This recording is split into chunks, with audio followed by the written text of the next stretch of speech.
What if I told you that one of the world's greatest comedians, Charlie Chaplin, once created a film so dark, so disturbing, and so mysterious that he never dared to release it? A film that vanished into obscurity, whispered about in hidden Hollywood circles, and surrounded by rumors of tragedy, madness, and even a curse. This isn't some made-up ghost story. This is real. This is the untold story of Charlie Chaplin's lost, haunted film. And by the end of this video, you'll understand why it's never been seen by the world, and maybe why it should never be seen at all. Let's rewind the clock to the 1930s, an era when Charlie Chaplin was at the height of his fame. He was no longer just a silent film actor. He was a global icon, a genius of comedy. But behind the scenes, Chaplin was changing. The man who once made millions laugh began to fixate on something else, something much darker. Death, fear, mental illness, and the unseen horrors of the human mind. You see, Chaplin wasn't just a clown. He was a thinker, a man who absorbed the pain of the world. And during this time, he became obsessed with an idea. What happens when laughter dies? When joy turns to dread? When the camera doesn't just capture comedy, but terror? This obsession led to a film project unlike anything he'd ever attempted. The working title? Number 7. A mysterious name with no context. And the story? Almost nothing is known about it. No script survives. No stills, no footage, just whispers. According to Chaplin's close associates, the film was meant to explore the deterioration of a man's mind, a descent into madness. Think about that for a second. Charlie Chaplin, the king of slapstick, creating a psychological horror, a complete departure from everything he'd built his legacy on. But it wasn't just the theme that unsettled people. It was what began happening during production. Set reports, although rare, mentioned strange accidents, equipment failing, lights exploding. One actor allegedly suffered a nervous breakdown on set and had to be hospitalized.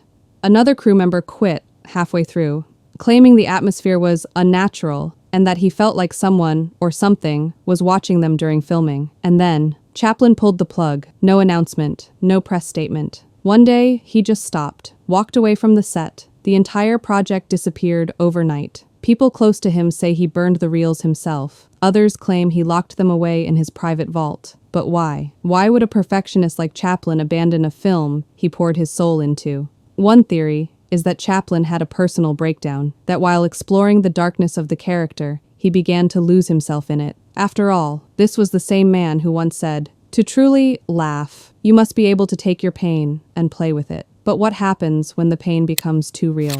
Another theory is more sinister, that the film was cursed. There are whispers, always whispers, about a strange book Chaplin came across before starting the project. An ancient text supposedly dealing with forbidden themes, mental possession, spiritual decay, the loss of identity. Some say the film was inspired by this book, and that by bringing those ideas to life, Chaplin unleashed something he couldn't control. His mansion staff reported strange occurrences during the time he was working on Number 7. Doors opening on their own, cold spots in the hallway. Chaplin himself grew increasingly reclusive, sleeping in different rooms each night, paranoid and anxious. Friends tried to intervene, but he pushed them away. He became obsessed with the film's message, believing that laughter was the only thing standing between humanity and madness.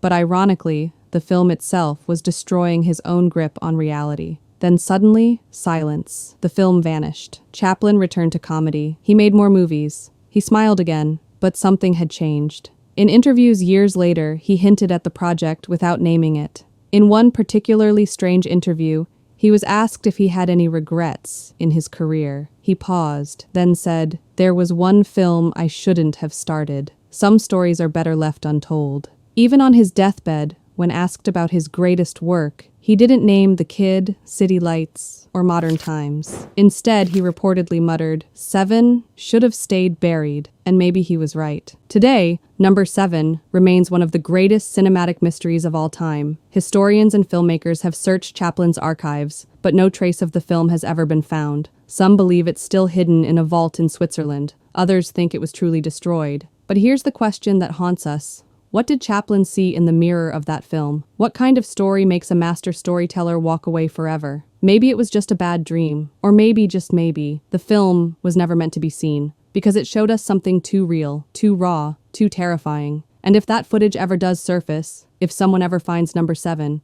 You have to ask yourself, would you dare watch it?